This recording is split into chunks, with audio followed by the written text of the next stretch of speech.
Ladies and gentlemen, we have live, not on the phone, but live here, Roger Kitchen Jr., owner of Power Mental Performance. He's a mental skills coach. Welcome to the show, Rog. Hey, I'm glad to be here. And his son, Trey, sitting over there in the shade. Shout out to Trey. Shout out to Trey. Absolutely. He shows up. You got to give him a plug. That's right.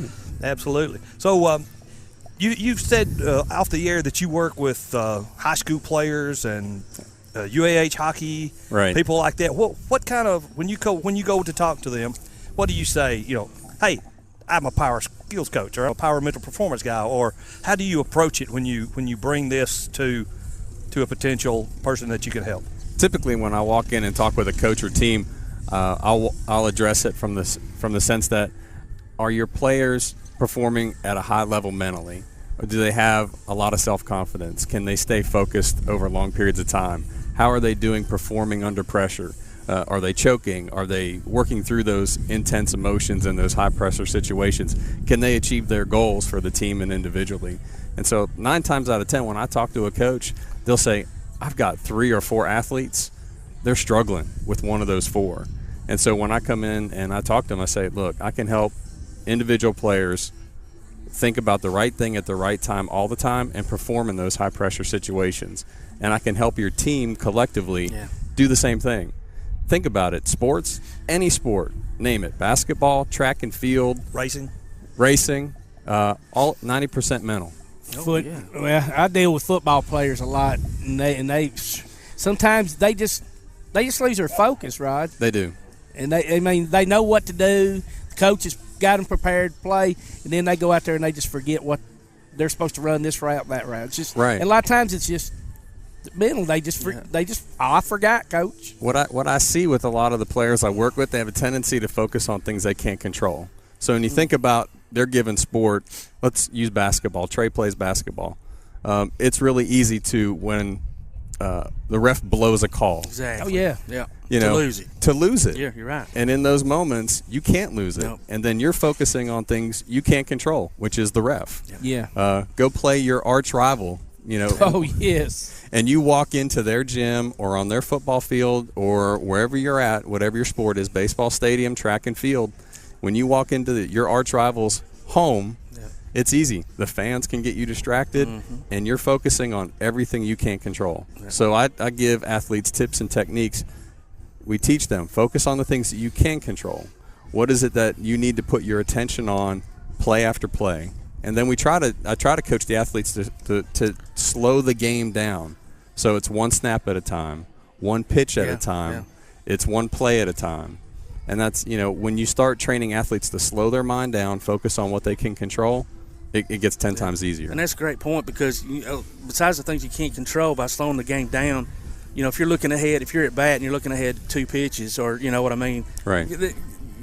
Then you do lose focus on that particular pitch that's coming at you. Right. Or whether it be a football play or inbounds play from basketball or whatever. So, I like that. And besides working with athletes, do you ever work with corporations, I assume? Right. So them? By day, my job is I work at NASA. So I coach high-performing teams, and I work with business leaders and senior leaders there on Redstone Arsenal at NASA. So that's my day job. And then outside of work, I work as, like I said, a mental skills coach, working with all sports, all types of athletes here in North Alabama.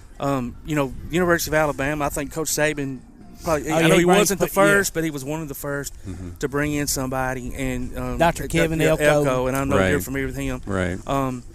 And you could see from the time that they brought him in to the performance just went up. Right. So, coaches are just it's almost silly not to bring in you and to talk to their kids, like you said, whether individually or as a team. I like the team concept. Even though you might have that one individual, 2 or 3 that are struggling with a particular thing, but still have you talk to the whole team, because you're right. It is 98% mental, and if you can control that part of it, man, performance just goes up so much. It does, and typically my entry in with a team is with the team. So I do a lot of workshops, one-on-one clinics with teams, and I teach them the basic concepts of mental skills, how it can help them in performance, how it can help them as a team. Because really, Nick Saban's a master at it. He has produced and put together the right culture. So for him, culture is everything. What's his name? The process. Yeah, the process. So he has instituted a process lives and dies by it. He's got the right culture in place. And when you have that and you bring in a guy like Elko, they're just racking up championships. I mean, they're running through people because he recognizes how much the mental game impacts performance. I mean, I heard him I get to go to Alabama football coaching clinics every year, and Dr. Elko was one of the speakers this year. And just for that 15 to 30 minutes of listening to him, he had me fired up. I mean, I'm just sitting there. I'm a volunteer assistant. I don't, non-paying job. But he had me so fired up, I wanted to run through a brick wall right then, because just the things he brings in, and I'm sure that's what you try to do. Yeah. And you talk about team sport. Do a lot of parents, do you say, hey, my son or daughter's having problems with this? Do you work with a lot of individuals? Right. A lot of my coaching is with one-on-one individuals. So I'm, from an academic perspective, parents need to look at me as like a tutor for their son or their daughter. And so I do coaching one-on-one, set up an agreement with the parents, and then I work with the athlete one-on-one. Perfect example, I was working with a football player here in the area last year, and they wanted to quit their sport. I mean, by the end of their junior year, they were done. I've seen a bunch like that. And so the football coach reached out to me and said, hey, Roger, I got a kid you need to work with. The dad's going to contact you. Sure enough, within a day, I talked to the father. Long story short, I worked with that player through the football season once a week. They went from wanting to quit their sport at the end of their junior year to being all-state honorable mention. That's pretty good. And I know you have a lot of folks who struggle with maybe not enough confidence. Do you ever have to rein some folks in? Oh, yes. Absolutely. So the pendulum swings both ways mentally, right? So you can have a kid that I just talked about that's ready to quit their sport. They're beating themselves up. They're miserable. They're ready to tap out. And then you have players on the other end. They're cocky. They're arrogant. They're not good team players. They're a problem in the locker room. They're the high school version of Terrell Owens. And it's just like, you got to pull them in. And sometimes with them, you have to be direct, and you have to really challenge them, and you've got to coach them on the right behavior and how it impacts the climate. And because a lot of times those guys are actually performing at a high level, and so they feel like, well, my performance justifies my behavior. But no, it does not. No, when it's killing your team or the locker room, you need to, the coach needs to, like Nick Saban doesn't put up with that. No, he doesn't care how good you are. Think about the basketball teams of old. Phil Jackson didn't put up with that. Bobby Knight, those guys, Bill Belichick is a great example of a guy that builds the right culture.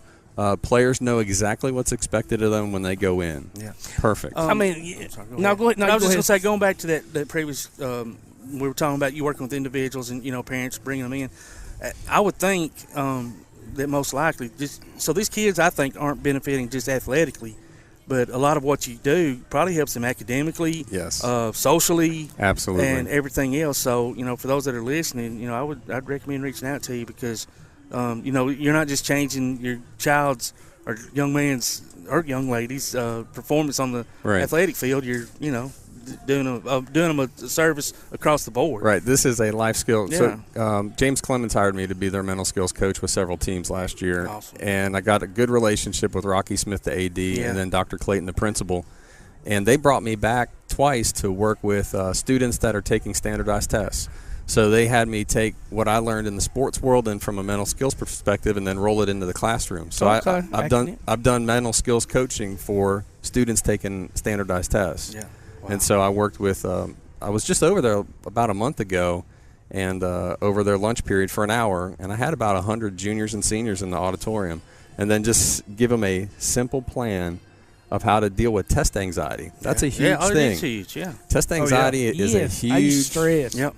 Right. So there's a lot of kids that just don't take tests well. Yep. And so I was teaching them concepts on how to be able to relax in those moments so that everything you've studied comes back to you and you're able to take, whether it's just a test in history or you're taking the ACT. Yeah, because that's a great point. Most of the time they know the information. Yes. But their anxiety is so high they just cannot, like you said, take that test. And it's the same thing with athletes. They've practiced and practiced and practiced, and when they get inside their head, they put too much pressure on themselves and they start focus on things they can't control.